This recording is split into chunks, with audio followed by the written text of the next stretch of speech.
Well, well, well, look who's back. That's right, Chef D is here. I'm in the house. I'm ready to chef it up once again with you all.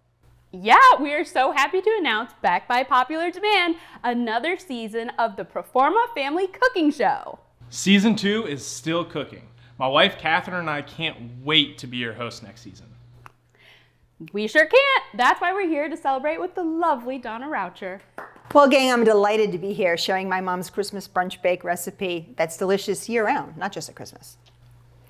Sounds delicious, and it's actually perfect for any large gathering. So let's have our celebration and chef it up.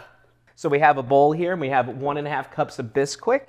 And to that, what are we going to add next? What do you want to add next? Gonna add the milk next. Add the milk. So we got whole milk here, same amount. Yep. Now I was telling Donna off camera here when I was making this, I saw the consistency of the batter, and I'm like, all right, good luck. I hope this works. And it did. It's really amazing. It always does.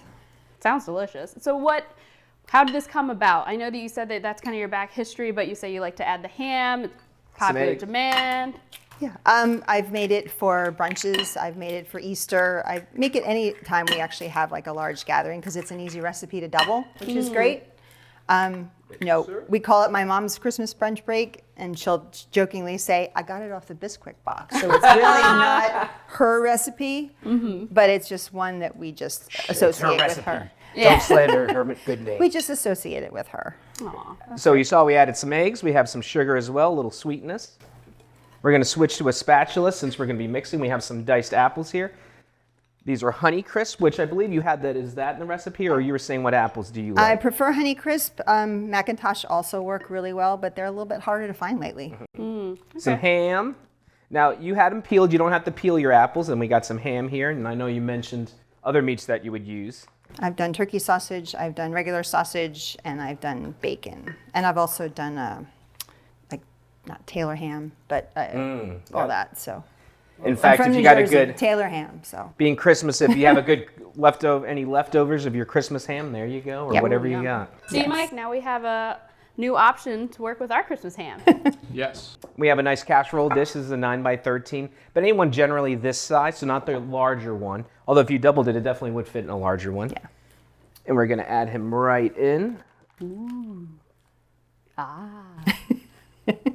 That's the sound of good food right there. All right.